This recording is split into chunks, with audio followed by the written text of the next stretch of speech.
For today, the barista representing Indonesia. Round of applause, please, Mikael Jasin.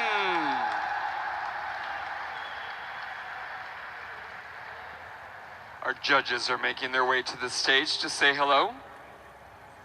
Hi, Yoshi. Hi, Laura. Hi. Hi, Sylvie. Hi, Miguel. Hello. Hi, Mike. Thank you.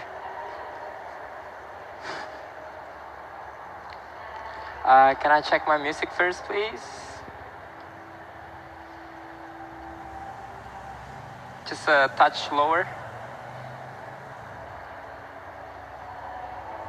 Yeah, good. Thank you.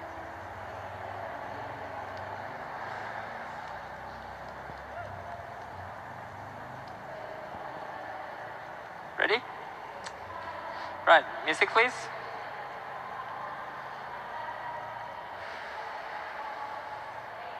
Time. Hi.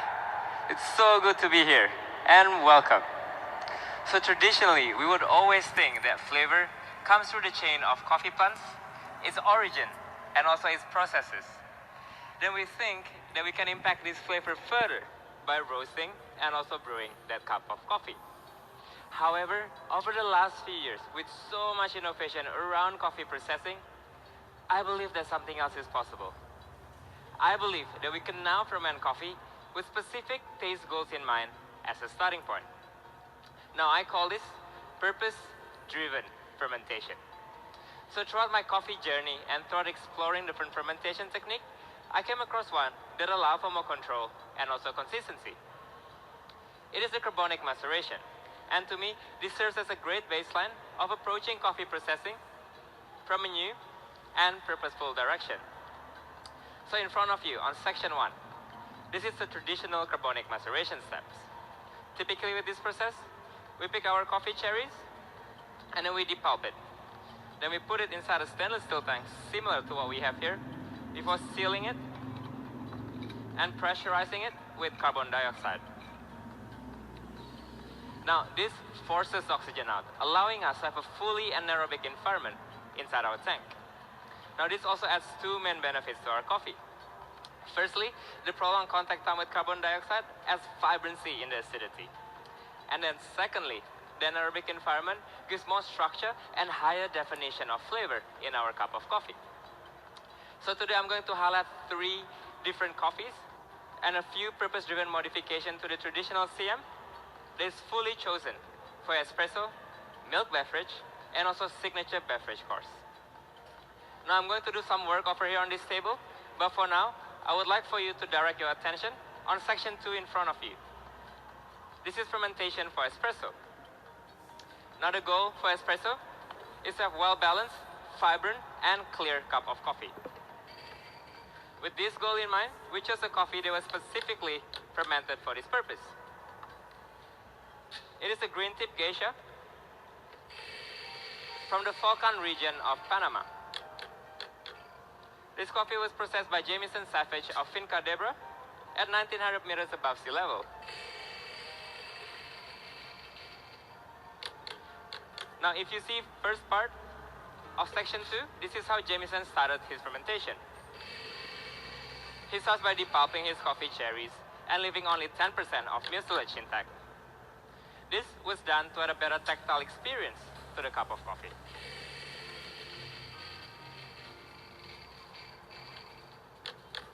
Then the next step is to put it through traditional CM steps. This was done to add vibrancy into the coffee. However, due to the lack of sweetness inside the tank, the coffee was lacking a little bit of sweetness.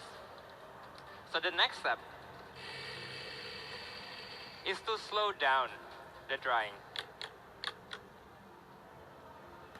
So if you see on the last step, on section 2, this is a 3-tier drying bed system that Jamison had to develop. This was done to slow down his fermentation and drying.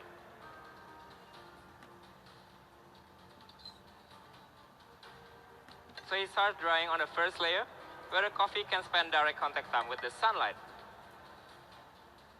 Then he moves the coffee to the second and the third layer, where the area is a lot more shaded allowing him to dry the coffee slower, breaking down the mucilage slower, and developing complex sugary sweetness. They will match out the vibrancy really, really well.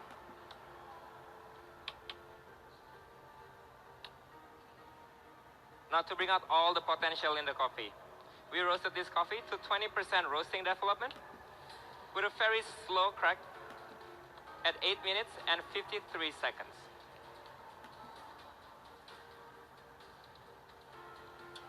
Now when I give you this coffee later, please assess the visual only, but do not drink them just yet.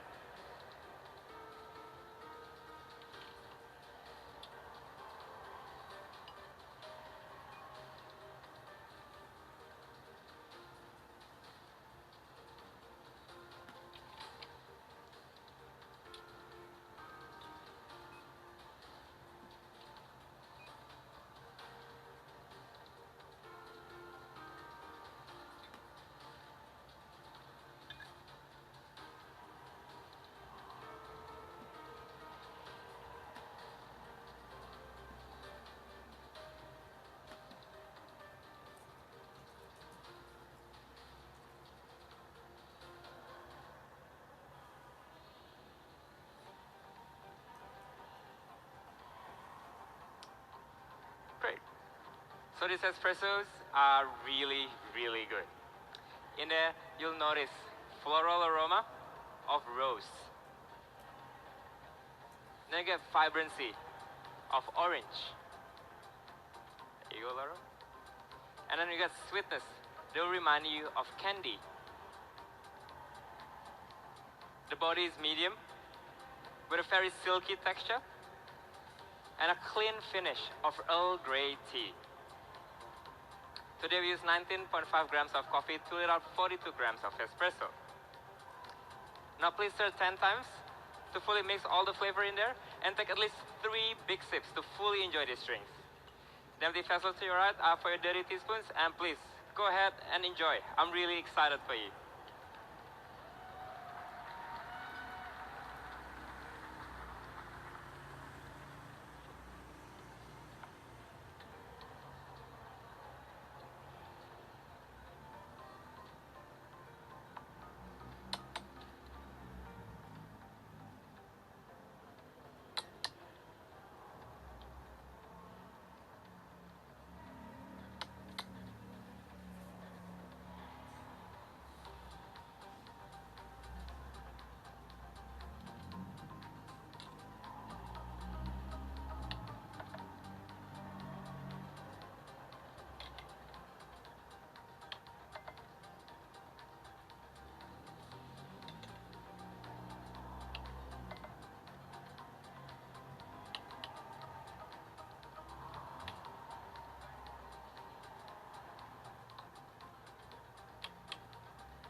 Okay, judges, now let's move on to section 3.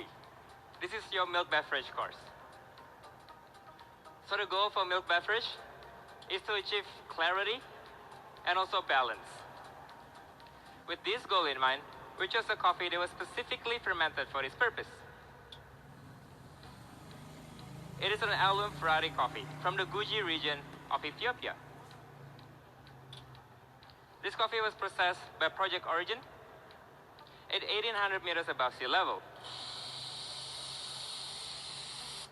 So if you see on the first part of section 3, this is how the team started their fermentation. They pick whole coffee cherries and put it through the carbonic maceration steps. Now this was done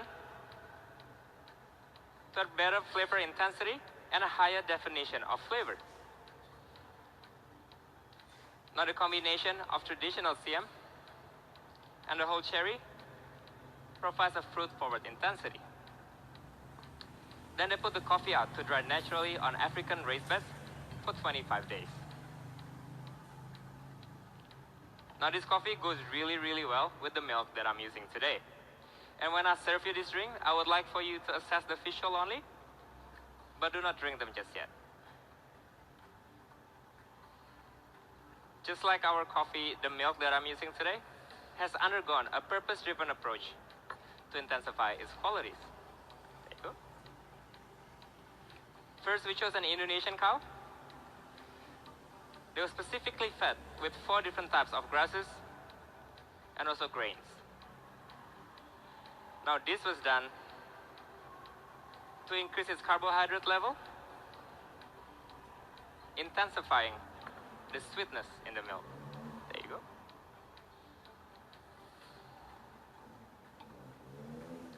Then we process this milk through freeze distillation to remove 50% of its water content before cooking the milk for 1 hour to give it even more sweetness. There you go. Today we use 21 grams of coffee to yield out a short 24 grams of espresso. And this milk beverage is so good.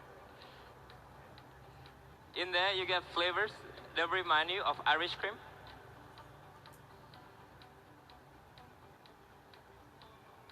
vanilla, there you go, and strawberry ice cream.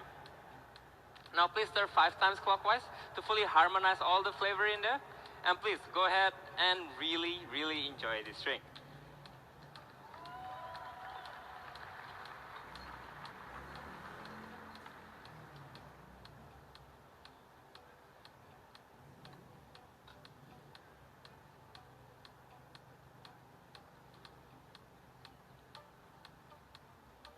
Thank you.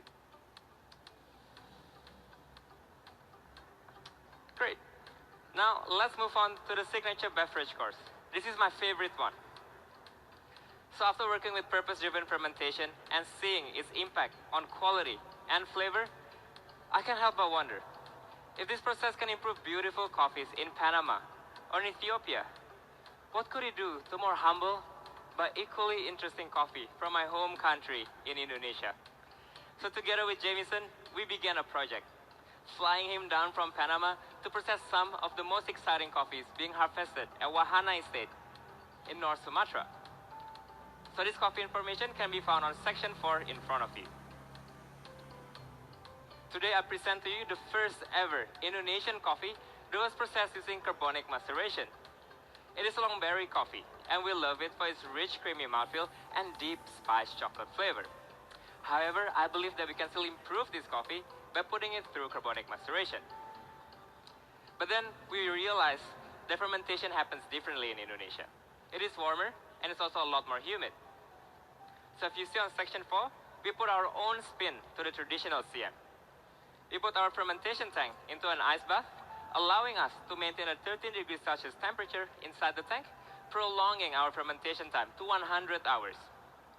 Now this really drove some interesting flavor changes. The chocolate note became a lot more nuanced, and we also added a new flavor of dark cherry. However, due to the long contact time, we feel like vibrancy was lacking a little bit.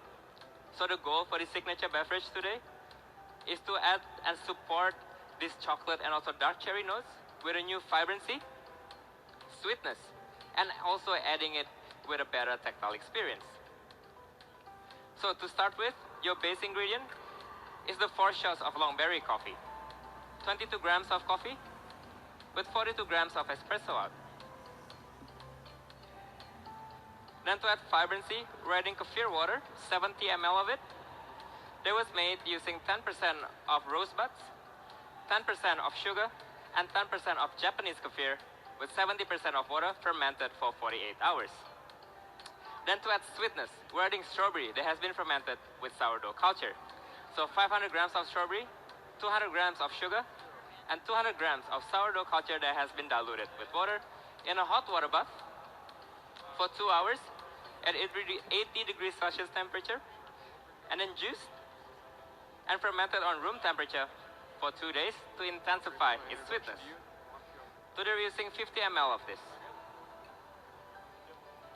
And then lastly, to add a better tactile experience and to bind all the ingredients together, we're adding plum that has been fermented with, guess what? Carbonic maceration. So, 200 grams of black plum inside this tank fermented for 100 hours. The result is 20 ml of this plum juice. Now this drink will be served slightly chilled, and I want you to enjoy it in 3 sips, swirling in between your sip, and making sure that you have 30 seconds in between your sips. The reason why I asked you to do this is because there will be some interesting flavor changes. You'll start with tasting and noticing aroma of rose, then dark cherry, then dark chocolate truffle.